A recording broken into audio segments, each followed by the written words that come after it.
Hi, my name's Ivan Rudolph, and thank you for visiting my website. You're probably as interested in near-death experiences as I am, and I've written this book about near-death experiences. Its title is Living Beyond: Making Sense of Near-Death Experiences, and there'll be a series of videos in this particular series. This one is dealing with the validation and a little bit about the nature of the near-death experience itself. Now, let me introduce myself to you a little bit as an author. I've always loved writing, and I've written a series of books which you can find details regarding on my website, ivanrudolph.com. And this book has probably, in terms of research, taken about 40 years of preparation. Most of my books take around 6 to 7 years of research from go to woe, and before the book is out for people to read. So you can see I take seriously the information in my books. I take seriously whose accounts I record. And one of the first things I'd like you to know is that my initial interest in this area is selfish. I'd like to know what actually happens to us when we die. It's a journey we must all take, and so it's good to have information regarding it. Now, I find that most scientists who have taken the time and effort to research near-death experiences, and a number of them are very prominent. All of them, according to Professor Bruce Greyson, and there are a number of other professors and multiple doctors, Dr. Pim van Lommel in Holland, Dr. Maurice Rawlings and Dr. Mary Neal and so forth. A number of these people have become believers, even though nearly all of them began by saying, we're going to disprove this nonsense about life after death. We don't believe in it. We think it's rubbish. And we are going to be the ones that are going to show and demonstrate that this is not true. And yet all of them have come around now to believing that the near-death experience is a real experience and that consciousness survives death.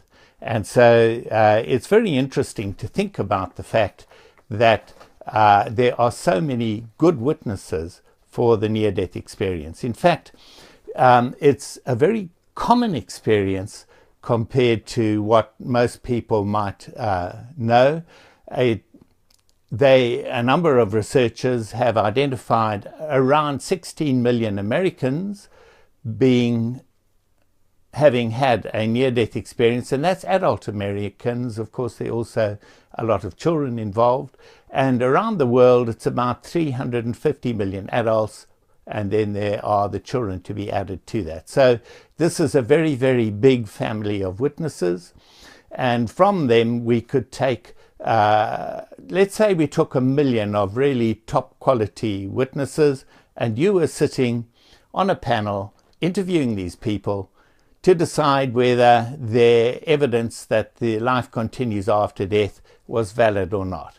And you'd ask them questions. Suppose you could interview 100 witnesses a day, 365 days a year, so you'd be doing it all weekends. The question becomes, and that's far too many witnesses in reality, but for the sake of this little mathematical exercise, let's assume you could do that.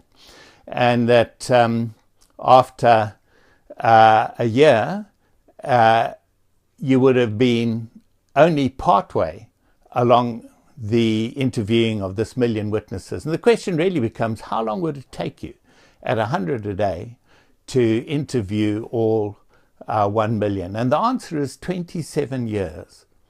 And so you see, after 27 years, there are going to be millions and millions more witnesses. And it just becomes insane not to believe that the near-death experience is a real phenomenon and that consciousness really does survive death. But what we find as we look at these witnesses, as we get much closer to understanding what the near-death experience really involves. It's not just that life continues after death. We find that there are variations. There are similarities and differences between the different accounts. And that's because we've been made different and we live in different places. In the afterlife, our differences remain, and the venues are also different, and we will be exploring the different venues in the next tape a little bit. But at the moment, I just want to remain with the fact that these differences are actually planned. They're not just something that happens naturally. These differences in terms of the near-death experience are actually planned. For example, each person's near-death experience, whether it's pleasant or unpleasant, can have a very positive impact on their life if they learn the lessons which the near-death experience is there to teach them. And it's really like a course correction during a person's life. They are not dealing with judgment. That's something that lies up ahead. It's nothing to do with the near-death experience. They are shown their life in detail, but that's so that they can evaluate what's happened in their life, and when they return to Earth, they can make adjustments and actually live a more fulfilling and more valuable life. Right, now I'd like to just say very briefly a little bit about the spirit body, in which is the first thing you find yourself when you're having a near-death experience. In the book cover here, you'll see that this girl's spirit has left her body, and she is recognizable even though she's now in a spirit dimension. And that dimension is not accessible to the people on Earth. And that is one of the first things that concerns people who have a near-death experience, that they can't make themselves heard or understood. I remember Howard Storm, an atheist, who tried to yell and shout at the doctors and his wife that he was still alive, which was a shock to him. But when he realized that that was true, he then wanted to make himself known to them, naturally. But in fact, he could not make himself known in that particular way. And I remember Dr. Gordon Ritchie, who said that he spent quite a long time in what's called the earthbound state. That's before we move off into other afterlife venues. And he found that people could walk right through him. He found an orderly walking right through him. And he said even though he was in the earthbound state for quite a long time, he never got used to this fact that people could walk right through him. So the spirit body is ethereal. It's not solid in terms of atoms and molecules, so it doesn't react with our atoms and molecules, and so it's fundamentally invisible to people on Earth.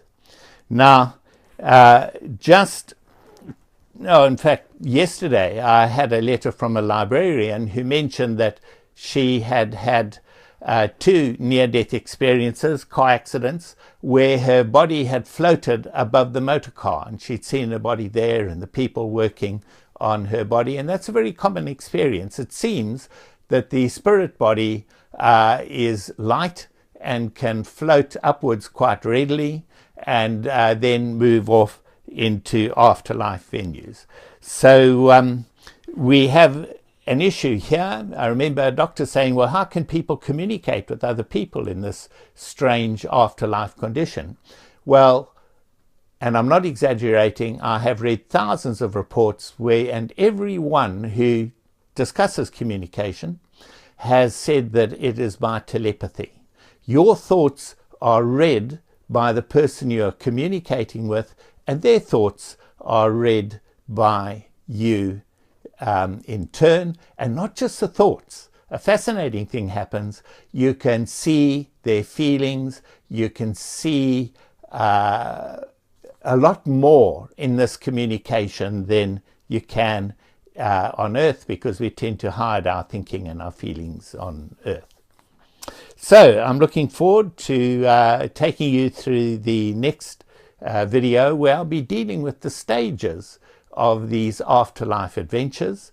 And right now I'd like to just say please click the like icon, the thumbs up down below, and put a comment in the comment section. And for future videos, please subscribe to my YouTube channel. And finally, perhaps best of all, please buy a copy of this book, and you'll find the ordering details on my webpage, ivanrudolph.com.